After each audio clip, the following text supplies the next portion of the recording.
بسم اللہ الرحمن الرحیم۔ محترم ناظرین کرام، السلام علیکم۔ ناظرین، ملک الموت حضرت فاطمہ الزہرا رضی اللہ تعالیٰ عنہ کی روح قبض کیوں نہ کر سکے؟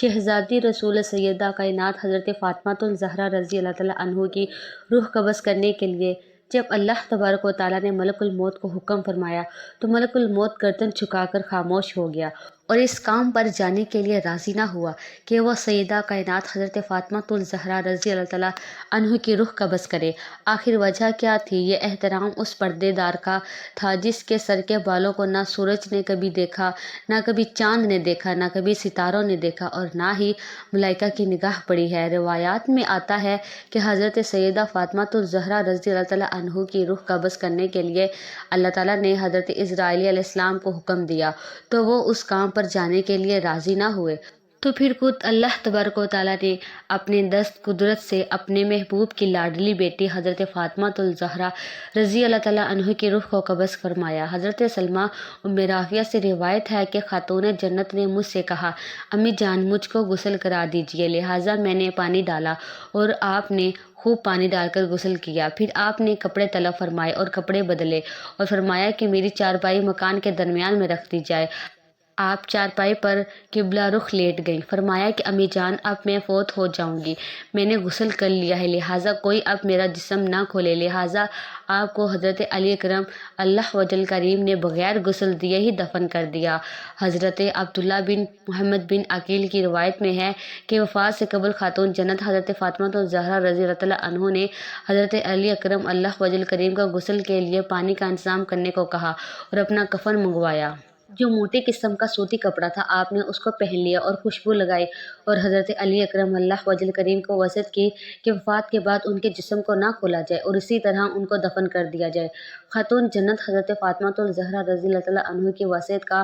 حاصل یہ ہے کہ انہوں نے اسماء بنت امیس کو بلا کر وصیت کی کہ انہیں رات کی تاریکی میں دفن کیا جائے، الغرض کہ آپ کی وفات رمضان المبارک سن 11 ہجری شب 29 سال کی عمر میں ہوئی۔ اسلام میں سب سے پہلے آپ کو تابوت میں چھپایا گیا اور منگل کی شب میں حضرت علی اکرم اللہ وجل کریم نے آپ کی نماز جنازہ پڑھائی اور دفن کر دیا۔ ام المؤمنین حضرت عائشہ صدیقہ رضی اللہ تعالیٰ عنہ سے روایت ہے کہ میں نے نبی کریم صلی اللہ علیہ وآلہ وسلم کی صاحبزادی سیدہ فاطمہ الزہرا رضی اللہ تعالیٰ عنہ سے بڑھ کر کسی کو عادات و اطوار اور نشست و برخاست میں رسول کریم سے مشابہت رکھنے والا نہیں دیکھا۔ حضرت ابن عمر رضی اللہ تعالیٰ عنہ سے روایت ہے کہ آقا حضرت محمد مصطفیٰ صلی اللہ علیہ وآلہ وسلم جب سفر کا ارادہ فرماتے تو سب سے آخر میں حضرت فاطمہ الزہرا رضی اللہ تعالیٰ عنہ سے مل کر سفر پر روانہ ہوتے اور جب سفر سے تشریف لاتے تو بھی سب سے پہلے سیدہ کائنات حضرت فاطمہ الزہرا رضی اللہ تعالیٰ عنہ کے پاس آتے۔ آپ حضرت فاطمہ الزہرا رضی اللہ تعالیٰ عنہ سے فرماتے، میرے ماں باپ تجھ پر قربان ہو۔ حضرت مسعود بن مکرمہ سے روایت ہے کہ رسول اللہ صلی اللہ علیہ وآلہ وسلم نے فرمایا، سیدہ فاطمہ الزہرا رضی اللہ تعالیٰ عنہ میرے جسم کا ٹکڑا ہے، جس نے اسے ناراض کیا اس نے مجھے ناراض کیا۔ حضرت مسعود بن مخدومہ سے روایت ہے کہ جب حضرت علی اکرم اللہ وجل کریم نے ابو جہل کی لڑکی کے لیے نکاح کا پیغام دیا تو نبی کریم صلی اللہ علیہ وآلہ وسلم نے فرمایا، بے شک فاطمہ الزہرا رضی اللہ تعالیٰ عنہ میرے جسم کا حصہ ہے اور مجھے یہ بات پسند نہیں کہ اسے کوئی تکلیف پہنچے۔ خدا کی قسم، اللہ کے رسول صلی اللہ علیہ وآلہ وسلم کی بیٹی اور اللہ کے دشمن کی بیٹی ایک ہی شخص کے نکاح میں نہیں آ سکتی۔ حضرت مسعود بن مخدومہ سے روایت ہے کہ حضور نبی کریم حضرت محمد مصطفیٰ صلی اللہ علیہ وآلہ وسلم نے فرمایا، بنو ہشام بن مغیرہ نے مجھ سے یہ اجازت مانگی ہے کہ وہ اپنی بیٹی کی شادی حضرت علی اکرم اللہ وجل کریم سے کر دے، میں ان کو اجازت نہیں دیتا۔ ہاں، اگر حضرت علی رضی اللہ تعالیٰ عنہ چاہے تو میری بیٹی کو طلاق دے دے اور پھر ان کی بیٹی سے شادی کر لے، کیونکہ میری بیٹی میرے جسم کا حصہ ہے۔ جو چیز اسے پریشان کرتی ہے وہ مجھے پریشان کرتی ہے اور جو چیز اسے تکلیف دیتی ہے وہ مجھے تکلیف دیتی ہے۔ حضرت عبداللہ بن زبیر رضی اللہ تعالیٰ عنہ سے روایت ہے کہ رسول اکرم صلی اللہ علیہ وآلہ وسلم نے فرمایا، فاطمہ میرے جگر کا ٹکڑا ہے، اسے تکلیف دینے والا مجھے تکلیف دیتا ہے اور اسے مشقت میں ڈالنے والا مجھے مشقت میں ڈالتا ہے۔ امیر المؤمنین حضرت علی اکرم اللہ وجل کریم سے روایت ہے کہ حضرت محمد مصطفیٰ صلی اللہ علیہ وآلہ وسلم نے سیدہ فاطمہ الزہرا رضی اللہ تعالیٰ عنہ سے فرمایا، بے شک اللہ تعالیٰ تیری ناراضگی پر ناراض اور تیری رضا پر راضی ہے۔ حضرت عبداللہ بن مسعود رضی اللہ تعالیٰ عنہ سے روایت ہے کہ حضرت محمد مصطفیٰ صلی اللہ علیہ وآلہ وسلم نے فرمایا، اللہ تعالیٰ نے مجھے حکم فرمایا کہ میں فاطمہ الزہرا رضی اللہ تعالیٰ عنہ کا نکاح حضرت علی اکرم اللہ وجل کریم سے کر دوں۔ حضرت انس بن ملک رضی اللہ تعالیٰ عنہ سے روایت ہے کہ نبی کریم صلی اللہ علیہ وآلہ وسلم نے سیدہ فاطمہ الزہرا رضی اللہ تعالیٰ عنہ کے لیے ان کی شادی کے موقع پر خاص دعا فرمائی، اے اللہ میں اپنی اس بیٹی کو اور اس کی اولاد کو شیطان مردود سے تیری پناہ میں دیتا ہوں۔ حضرت بریدہ سے روایت ہے کہ سیدہ فاطمہ الزہرا رضی اللہ تعالیٰ عنہ اور حضرت علی اکرم اللہ وجل کریم کی شادی کی رات حضور اکرم صلی اللہ علیہ وآلہ وسلم نے ان پر پانی چھڑکا اور فرمایا، اے اللہ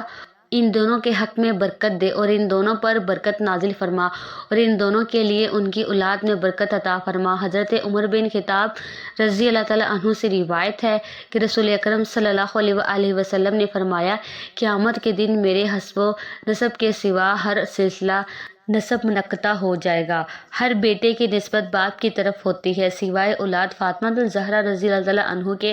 کہ ان کا باپ بھی میں ہوں اور ان کا نسب بھی میں ہوں۔ اللہ تعالیٰ نے ساری کائنات میں سب سے زیادہ خوبصورت حضور پاک صلی اللہ علیہ وآلہ وسلم کو بنایا تھا، جیسا کہ ام المؤمنین حضرت عائشہ صدیقہ رضی اللہ تعالیٰ عنہ کا فرمان ہے کہ مصر کی عورتوں نے حضرت یوسف علیہ السلام کو دیکھ کر اپنے ہاتھ کاٹ لیے تھے، اگر وہ میرے حبیب حضور اکرم صلی اللہ علیہ وآلہ وسلم کو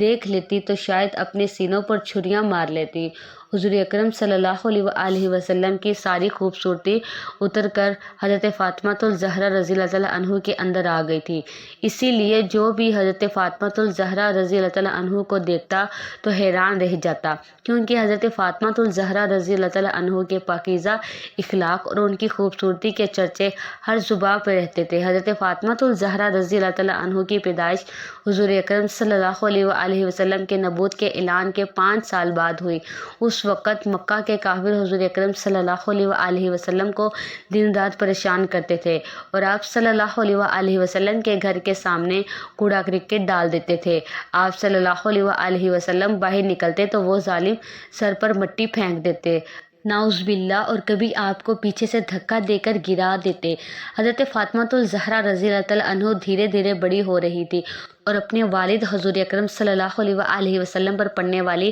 ان سبھی مصیبتوں کو اپنی آنکھوں سے دیکھ رہی تھی۔ ابھی حضرت فاطمہ الزہرا رضی اللہ تعالیٰ عنہ کی عمر صرف 5 سال ہی تھی کہ ایک دن اچانک ان کی امی حضرت خدیجہ الزہرا رضی اللہ تعالیٰ عنہ کا انتقال ہو گیا۔ دنیا میں ایسی شادی بھی گزری ہے جس کے لیے حوروں اور فرشتوں نے خوب تیاریاں کی، ایسی شادی کے جس کے لیے ہر صحابی دلہا بننے کا خواہش مند تھا، لیکن اس شادی کا دلہا خود اللہ پاک کی ذات نے چنا۔ ناظرین، آپ نے بہت سی شادیاں دیکھی ہوں گی، لیکن آپ اس تقریب کا تصور بھی نہیں کر سکتے کہ جس میں حضور اکرم صلی اللہ علیہ وآلہ وسلم سرور کائنات حضرت محمد مصطفیٰ صلی اللہ علیہ وآلہ وسلم کی لخت جگر کی شادی کی گئی۔ اللہ کی قسم دنیا بھر میں کوئی بھی ایسی تقریب نہ ہوگی۔ سیدہ فاطمہ الزہرا رضی اللہ تعالیٰ عنہ طاہر باقرہ آفتہ جب سن بلوغت کو پہنچی تو آپ کا رشتہ لے کر بہت سی جلیل القدر صحابی حضور اکرم صلی اللہ علیہ وآلہ وسلم کے پاس تشریف لائے، لیکن حضور صلی اللہ علیہ وآلہ وسلم نے سبھی کو یہی جواب دیا، مجھے اس معاملے میں اللہ پاک کے حکم کا انتظار ہے۔ کچھ ماہ بعد حضرت عبداللہ عبد الرحمن بن عوف اور دیگر کچھ صحابہ کرام رضوان اللہ تعالیٰ اجمعین نے شیر خدا حضرت علی اکرم اللہ وجل کریم کو مشورہ دیا کہ اے علی، اب آپ بھی جائیں، سب کو انکار ہو چکا ہے، لیکن جو آپ کی نسبت نبی پاک صلی اللہ علیہ وآلہ وسلم کے ساتھ ہے وہ کسی اور کی نہیں تھی۔ حضرت علی رضی اللہ تعالیٰ عنہ رسول اکرم صلی اللہ علیہ وآلہ وسلم کی خدمت میں گئے کہ اتنی دیر میں اللہ کے محبوب صلی اللہ علیہ وآلہ وسلم نے فرمایا، اے علی ابن طالب، آج تمہارا آنا کیا فاطمہ زہرا رضی اللہ تعالیٰ عنہ کے رشتے کے لیے ہے؟ تو حضرت علی اکرم اللہ وجل کریم نے اپنی نظریں جھکا کر فرمایا، جی ہاں یا رسول اللہ صلی اللہ علیہ وآلہ وسلم تو حضور اکرم صلی اللہ علیہ وآلہ وسلم نے فرمایا کہ مجھے جبرائیل امین علیہ السلام نے پہلے ہی خبر دے دی ہے۔ اب ہم نے ان کی درخواست قبول فرمائی اور ارشاد فرمایا، اے علی اکرم، اللہ وجل کریم گھریلو ضروریات کی کوئی چیز تمہارے پاس ہے جسے تم وسیلہ بناؤ؟ امیر المؤمنین حضرت علی اکرم اللہ نے فرمایا، میرے پاس ایک تلوار، ایک اونٹ اور ایک ذرہ ہے۔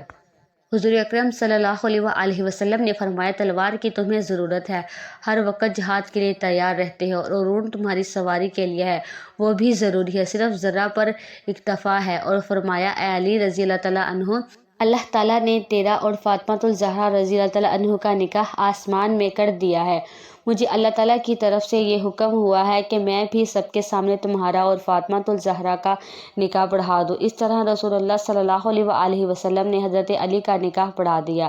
جب سیدہ فاطمۃ الزہرا رضی اللہ تعالیٰ عنہ کی رخصتی کا وقت آیا تو تمام ازواج مطہرات حضور اکرم صلی اللہ علیہ وآلہ وسلم کے پاس آئے اور حسرت آمیز باتیں کی۔ حضرت ام سلمہ رضی اللہ تعالیٰ عنہ رسول اللہ صلی اللہ علیہ وآلہ وسلم سے کہتی ہے، اے اللہ کے رسول صلی اللہ علیہ وآلہ وسلم، آج اگر ختیجہ ہوتی تو اللہ کی قسم ہمیں فاطمہ کے متعلق کوئی پریشانی نہ ہوتی اور ان سے آپ کی آنکھیں بھی روشن ہو جاتی۔ رسول اکرم صلی اللہ علیہ وآلہ وسلم کی آنکھوں میں آنسو آ گئے اور آپ نے فرمایا، ختیجہ جیسا کوئی بھی نہیں ہے، اس نے اس وقت میری تصدیق کی جب سب نے تکذیب کی، اپنے سارے مال کو مجھ پر خرچ کر دیا، اللہ تعالیٰ کے دین کو قبول کیا، یہاں تک کہ میں نے اس کی زندگی میں ہی اسے جنت کی بشارت دی۔ پیغمبر نے ہجرت کے دوسرے سال پہلی ذو الحج کے دن حضرت فاطمۃ الزہرا رضی اللہ تعالیٰ عنہ کو حضرت علی اکرم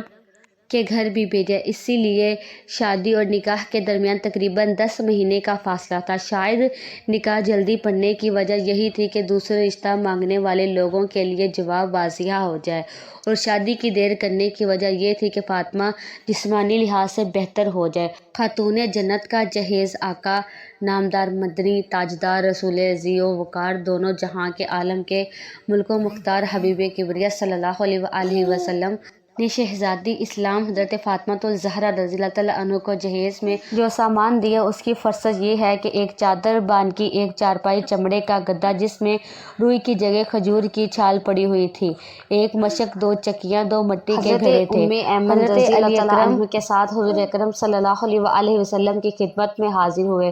حضرت علی اکرم رضی اللہ تعالیٰ عنہ فرماتے ہیں کہ رسول اکرم صلی اللہ علیہ وآلہ وسلم نے مجھ سے پوچھا، کیا تم زوجوں کے ساتھ رہنا چاہتے ہو؟ میں نے عرض کی، جی یا رسول اللہ صلی اللہ علیہ وآلہ وسلم۔ آپ صلی اللہ علیہ وآلہ وسلم نے ارشاد فرمایا، بڑی محبت و عزت سے انشاءاللہ عز و جل آج رات سے تم اپنی جگر کو ایک نیا جوڑا عطا فرمایا۔ حضرت علی اللہ تعالیٰ عنہ حضرت فاطمۃ الزہرا رضی اللہ تعالیٰ عنہ سے محبت بھری گفتگو کرنے لگے، یہاں تک کہ جب رات کا اندھیرا چھا گیا تو وہ رونے لگی۔ حضرت سیدہ علی رضی اللہ تعالیٰ عنہ نے پوچھا، اے تمام جنتی عورتوں کے سردار، کیا آپ خوش نہیں ہیں کہ میں آپ کا شوہر ہوں اور آپ میری بیوی ہیں؟ کہنے لگی، میں کیوں راضی نہ ہوں گی، آپ تو میری رضا بلکہ اس سے بھی بڑھ کر ہے۔ میں تو اپنی اس حالت و معاملے کے متعلق سوچ رہی ہوں کہ جب میری عمر بیت جائے گی اور مجھے قبر میں داخل کر دیا جائے گا، آج میرا عزت و فخر کے بستر میں داخل ہونا کل قبر میں داخل ہونے کے مانند ہے۔ آج رات ہم اپنے رب اللہ عز و جل کی بارگاہ میں کھڑے ہو کر عبادت کریں گے کہ وہی عبادت کا زیادہ حق رکھتا ہے۔ اس کے بعد دونوں عبادت کی جگہ کھڑے ہو کر رب کائنات کی عبادت کرنے لگے۔ اس واقعے کے بعد کبھی حضرت عثمان رضی اللہ تعالیٰ عنہ کے خون کے بدلے کا مطالبہ نہیں کیا۔ اس نے حضرت عثمان رضی اللہ تعالیٰ عنہ کے بعض لڑکوں سے بھی یہ کہا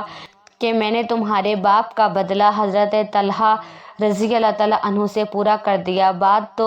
جو کچھ بھی ہو رہی ہے، بہرحال ان لوگوں کو شکست ہوئی۔ حضرت طلحہ رضی اللہ تعالیٰ عنہ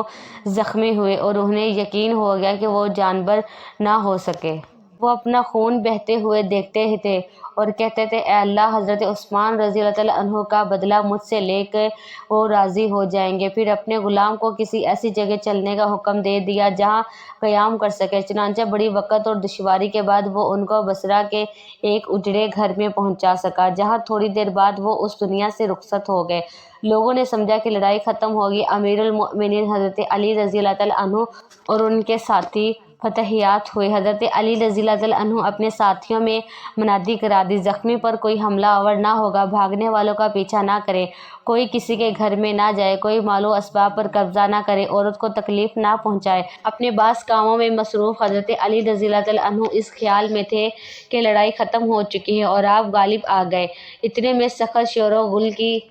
آواز آئی۔ دریافت کرنے پر معلوم ہوا کہ ام المؤمنین حضرت عائشہ صدیقہ رضی اللہ تعالیٰ عنہ